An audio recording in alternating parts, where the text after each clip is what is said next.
मदरसे में महिलाएं आती थी, उनका धर्मांतरण उन्होंने किया है सर। वो इसलिए सामने नहीं आ पा रही हैं क्योंकि वो उनसे डरती हैं, क्योंकि ये गुंडे बदमाशों को भी पनाह देते हैं अपने मदरसे में सर। वो वीडियोस बना लेते हैं ना हैंडीकैम से, और उनका जो शोषण करते थे, उनका रेप करते थे, तो सर उनका यौन शोषण करते थे, तो वो महिला कैसे सामने आएंगी? इनका विदेशों से फंड आ रहा है, आए दिन आप इनके पासपोर्ट चेक करेंगे, विदेश जाते रहते हैं, इनके दामाद, इनके बेटे, ये खुद, और जो है इनका और भी बहुत ज़्यादा जो नेटवर्क है, सब विदेश जाते हैं और इनके पास बहुत फंडिंग आती है सर धर्मांतरण के लिए। ट्रू भारत में आप सभी का बहुत बहुत स्वागत है।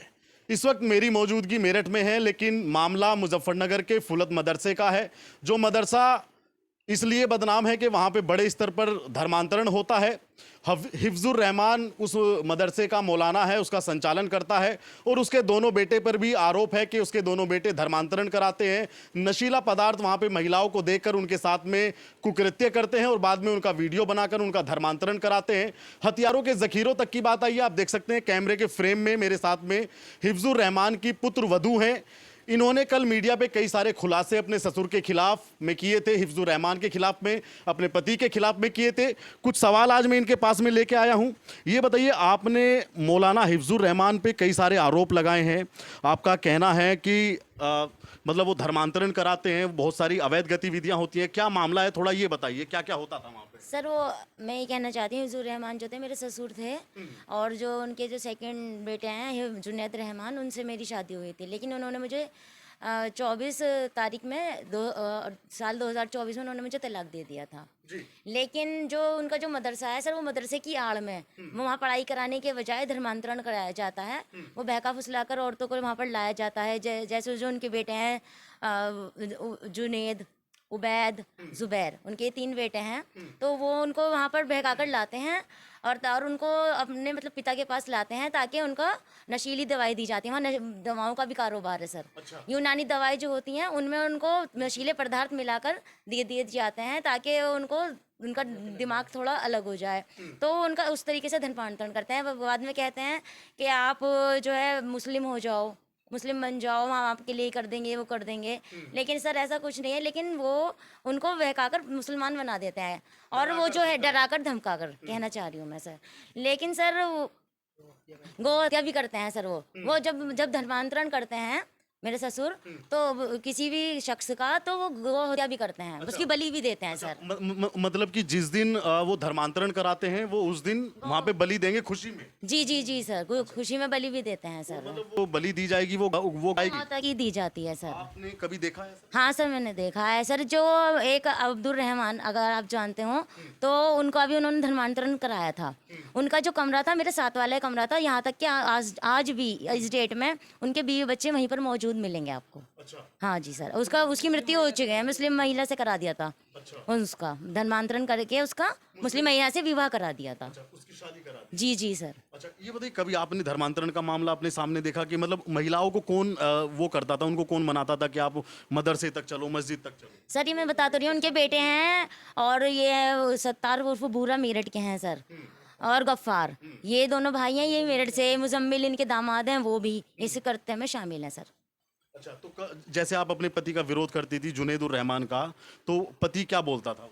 सर वो भी उसी की मैं मना करती थी। बहुत विरोध में शुरू से करती आ रही हूँ। इसी कारण उन्होंने मुझे घर से भी बाहर निकाल दिया था, मार पीट कर। वो मुझे बहुत मारते पीटते थे, इसी कारण कि तुम ऐसे विरोध क्यों करती हो। मैंने कहा मैं तो करूँगी, जो गलत है मैं तो उसका साथ नहीं दूंगी ना, मैं तो जो सच्चाई है उसके साथ रहूंगी सर। मैंने ये बोला। तो ये बात बिल्कुल सत्य है कि फुलत के मदरसे में धर्मांतरण बड़े स्तर पे होता है? जी सर, जी सर, बड़े स्तर पे। जी सर। क्या उन लोगों के पास में हथियार या कोई और मतलब? सर उनके जो घर है, घर में भी उनके आपको हथियार मिलेंगे। किस तरीके के हथियार? सर जैसे राइफल की उनके बंदूक तो लाइसेंस की भी हैं, और वैसे भी है, तमंचे भी मिलेंगे आपको, और बहुत तरीके हथियार मिलेंगे आपको सर।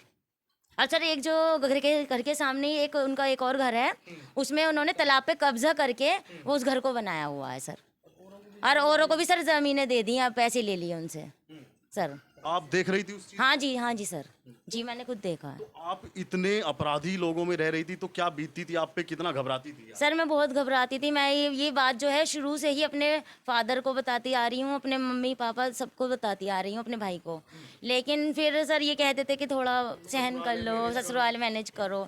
लेकिन मैंने कहा मुझसे मैनेज नहीं होगा। फिर उन्होंने मुझे मारा पीटा बहुत, तो फिर उन्होंने मुझे निकाल दिया। कई बार घर से निकाला सर, बहुत बार मुझे रखवा कर भी आए, लेकिन फिर उन्होंने मुझे निकाल दिया सर। नाज़िर जी ये बताइए आप एक महिला हैं और आप इनकी बहन हैं, उनकी बेटी हैं। ये बताइए आपने कभी अपनी आंखों से वहाँ पे धर्मांतरण होने वाली महिलाओं को रोते गिड़गिड़ाते देखा कि हमारा ऐसा मत करो? हाँ सर, वो बहुत ज़्यादा आती थी वहाँ पर, मदरसे में महिलाएं आती थी, उनका धर्मांतरण उन्होंने किया है सर। वो इसलिए सामने नहीं आ पा रही हैं क्योंकि वो उनसे डरती हैं, क्योंकि ये गुंडे बदमाशों को भी पनाह देते हैं अपने मदरसे में। तो मतलब आपने किसी महिला को गिड़गिड़ाते देखा है कि हमें इस्लाम में मत लाओ, हमें ऐसी सर वो वीडियोस बना लेते हैं ना हैंडीकैम से, और उनका जो शोषण करते थे, उनका रेप करते थे, तो सर उनका यौन शोषण करते थे, तो वो महिला कैसे सामने आएंगी सर? वो सामने नहीं आ पा रही हैं। सामने नहीं आएंगी, लेकिन कभी आपने देखा उनको कि हमारा इस्लाम में तुम मत करो, हमें परिवर्तन ऐसे मत करो, कभी उनको गिड़गिड़ाते हाँ देखा है सर। देखा है? हाँ जी सर। मतलब ये पूरा नेक्सस उसका चलता है। जी सर, बहुत बड़ा नेटवर्क है सर इनका। मैं आपको बताना चाहूंगी, इनका बहुत बड़ा नेटवर्क है। अच्छा, क्या इन लोगों के पास में घर और इनके पास में गाड़ी की सुविधा है? तो मतलब फंड कैसा है इनके पास? सर इनका विदेशों से फंड आ रहा है। आए दिन आप इनके पासपोर्ट चेक करेंगे, ये विदेश जाते रहते हैं, इनके दामाद, इनके बेटे, ये खुद, और जो है इनका और भी बहुत ज़्यादा जो नेटवर्क है, सब विदेश जाते हैं और इनके पास बहुत फंडिंग आती है सर धर्मांतरण के लिए। तो ये बताइए आप क्या कार्रवाई चाहती हैं? आज योगी की सरकार है, योगी जी से क्या कहना चाहेंगे? सर मैं योगी जी से यही कहना चाहूँगी कि सर इनके खिलाफ सख्त से सख्त कानूनी कार्यवाही की जाए। क्या क्या होता है थोड़ा और बताइए। योगी जी अगर आपकी बात को सुने, क्या कहना चाहेंगे कि हिफ्जुर रहमान किस टाइप का आदमी, क्या चलता है? सर हिफ्जुर रहमान तो गलत ही कार्य कर रहे हैं, और यहाँ तक कि देखिए आप सर, ये पूरा पुलिंदा उन्हीं के लिए बना हुआ है, सारे कागजात, ये डॉक्यूमेंट उनके खिलाफ हैं। हिफ्जुर रहमान, उनके बेटों के, उनके दामाद के, और जिनको भी मैं नाम ले रही हूँ सबके खिलाफ हैं ये सर। सर वो मैं चाहूँगी योगी जी उनके ऊपर सख्त से सख्त कार्यवाही करें। अच्छा, क्या ये तांत्रिक और काला जादू टाइप भी करता था? जी सर, वो तो बहुत ज़्यादा वहीं पर बैठ के उसमें जो मदरसा है सर, उसमें ही करते थे सर ये। और मतलब वो तांत्रिक का काम इसका सक्सेस था, मतलब खूब संख्या में जी सर, इतने इतने भारी भरकम में वहाँ पे औरतें, आदमी, सब आते थे, कहते थे हम आपको ठीक कर देंगे, आपके बच्चे हो जाएंगे, आपके ये हो जाएगा, आपका काम चल जाएगा। झूठ बहकाते थे सर उनको, और खूब उनको बहका फुसलाकर वो नशीली दवाएं भी देते थे सर। आप खड़ी रहना। जोएब आप बताइए, आप इनके भाई हैं, कितने साल से बहन की शादी कब की और ये कब से फिर इनका सिलसिला ऐसा चल रहा था? सर ये 20 अप्रैल 2014 में हमने इनकी शादी की थी। जी। हाँ, तो हमने इसमें कार भी दी थी, सब अच्छी ढंग से शादी की थी, करीब अपनी हैसियत के हिसाब से लोगों से मांग के इधर से उधर से करके मैनेज, करीब 28 लाख की शादी की थी। साहब इन्होंने उसका बिल्कुल नाश कर दिया, और उसके बाद भी डिमांड इनकी जारी रही। और सबसे मेन बात दिक्कत की यहाँ आ रही थी कि वो लड़कियों से जो टैक्स करता था इसका हस्बैंड, और जो बाकी थे, बाकियों का मसला इससे नहीं था। वो अपने हस्बैंड को रोकती थी कि आप ऐसे कृत्यों में मत पड़ो और हम अलग जाकर रह लें या कुछ कर लें, ये काम मत करो, नहीं एक ना एक दिन इसका अंत ज़रूर होगा। वो अंत आ चुका है साहब, मैं समझता हूँ, और होना भी चाहिए। मैं योगी जी से गुहार लगाऊंगा, ऐसे मकान में जिसमें गलतियाँ हो रही हो उस मकान को भी नहीं रहना चाहिए। जो तालाब के ऊपर हाँ, वो सर नशीली दवाएं, यूनानी डिब्बों में नशीली दवाएं मिलाती थी इसकी बहू बेटी जुबैदा, और जो है जैनब इसकी बेटियां, वो उसमें जितने डिब्बे वो जाने होते थे तो कहता था इनमें अमल पढ़ के भी मंगवाता हूँ मैं आपको एक दवा, वो आप खाएंगे तो ठीक हो जाएंगी। जबकि उसमें जैसी कोई दवाएं मिला दी जाती थी जिससे वो बिल्कुल उसके आदी हो जाते थे, तो आने पे मजबूर हो जाते थे कि वहीं जाएंगे तो उस दवा से हमें आराम लग जाएगा, क्योंकि उसमें होता था नशा। इसलिए साहब वो बिल्कुल आदी हो चुके थे। फिर उनका सेक्स कर लेता था वो, और सेक्स करने के बाद जो है रिकॉर्ड कर लेता था। रिकॉर्ड करने के बाद एंड उनका ये हो जाता था, इतना कंगाल कर देता था उनको कि वो इसकी हर बात मानने को मजबूर हो जाते थे। फिर वो ये अपना एंड वही चाल चलता था कि धर्मांतरण कर लो और मैं आपको थोड़ा वो कर दूंगा, सही अच्छे आदमी से, आपकी मालदार आदमी से शादी करा दूंगा, ये करा दूंगा। मगर वो रोती गिड़गिड़ाती थी कि हमें ऐसा मत करो, हमें जाने दो, मतलब। मगर ये नहीं सुनता था कि मैं वायरल कर दूंगा फिर वीडियो, बाकी आपकी मर्जी है। तो मजबूरन उन्हें धर्मांतरण करना पड़ा, और जो है वो सामने इसीलिए नहीं आ पा रहे हैं कि कोई अपनी इज्जत नहीं नीलाम करना चाहेगा। तो वहाँ पे तांत्रिक का काम भी करता था, मतलब टोटका करना, जादू करना कि भाई हम ऐसा कर देंगे, ऐसा कर देंगे, ऐसे ही पहला। इसीलिए उसी टोटके की वजह से ही लोग वहाँ पर आते थे साहब। धर्मांतरण जो हो रहा है उसी की मेन वजह वही थी कि तांत्रिक बनने के लिए, अपना इलाज कराने के लिए ही वहाँ पर लोग आते थे। लोग आते थे, फिर ये उनको ड्रग्स पे लगाता था, फिर धर्मांतरण पे पहुँचा देता था। और खुशी जब होता था, त्योहार होता था, या इसके यहाँ कोई प्रोग्राम होता था, या धर्मांतरण के बाद ये खुशी मनाता था गप्तिया करके या नील काट के, उसका शिकार करने इसके बेटे वगैरह दामाद सब जाते थे सब। वो क्रिमिनल लोग इसके यहाँ मदरसे में खूब पना लेते हैं, कोई भी हो। और शाहनवाज करता था, इसका कसाई है वो, उसकी वही करता था गऊ वगैरह की। जी।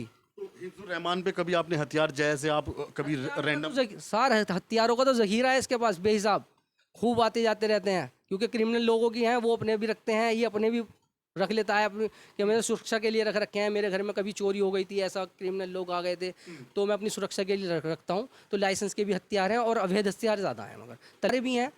जब उसने फैसल पुत्र रियाजुल का कत्ल किया, 20 वर्षीय पुत्र था वो उनका, तो साहब तलवार लेकर खड़ा था हिफ्जुर रहमान और अपने बेटों से कह रहा था कत्ल कर दो इसका बिल्कुल और ख़त्म कर दो। तो वो मर नहीं पाया था सर लड़का, वो ये भाग गए थे कि पुलिस आने वाली है, सब लड़के वगैरह इसके। तो इसकी बीवी ने देखा और बेटी ने देखा, जैनब उस वक्त मौजूद थी, बड़ी बेटी अपनी ससुराल में थी। तो इन्होंने देखा कि भाई वो उठ रहा है, वो गवाही दे देगा और ज़्यादा भारी पड़ जाएगा मुकदमा, तो उन्होंने भी डंडों से। तो अब ये बताओ, अगर बड़े स्तर पर फुलत मदरसे की जांच की जाए और हिफ्जुर रहमान मौलाना की जांच की जाए, उसके बेटों की जांच की जाए, उससे जुड़े लोगों की जांच की जाए, जो भी 1 दर्जन या 2 दर्जन लोग हैं, तो क्या पुलिस के हाथ आएगा और कितना बड़ा सच सामने आएगा? सर सत्तार भूरा है, मेरठ इमलियान के रहने वाला, उसका भाई गफ्फार है, और सत्तार और भूरा जो है भवानी नगर में रहता है। इन्होंने काफ़ी प्रॉपर्टी इकट्ठी कर रखी है। पीछे इसका अखबारों में आया था कि IDBI बैंक से इसने काफ़ी लोन ले रखा है, वो उससे अदा नहीं किया गया। तो इन्होंने अपनी एक्टिविटीज़ और तेज़ी इसलिए बनाई कि मतलब उसे अदा कैसे किया जाए, नहीं हमारी इज्जत नीलाम हो जाएगी, गबारों तक में आ गई। इसकी वाइफ का भी फ़ोटो आया था उसमें, कर्जे में वो भी लिप्त है। तो 3 करोड़ कुछ लाख का इस पर लोन था साहब। एपेक्स हॉस्पिटल के नाम से इसने पार्टनरशिप भी की थी, और ऐसे ही सब मामले हैं सब इसके। अब ये बताइए, आप बहन जी के इस्लाम में ये सब चीज़ें हराम है, आप किसी का धर्मांतरण नहीं करा सकते, आप हिजाब पहन के खड़ी हैं, तो आप मानती है कि वो इस्लाम के भी खिलाफ काम कर रहे हैं, वो तो इस्लाम को ही बदनाम कर रहे हैं? जी सर जी। अब अगर कोई धर्मांतरण करना चाहे तो अपनी स्वेच्छा से करेगा ना सर, मतलब किसी से जबरन नहीं किया जा सकता सर, ये है। अच्छा ये बताइए, जो आरोप आपने लगाए हैं हिफ्जुर रहमान पे या अपने पति पे, कोई सबूत भी आपके पास में उसके खिलाफ है? सर रखे हुए हैं, देखिए सर जी। ये सब सबूत है, सब मोटिफाइल है, इतनी फाइल्स हैं।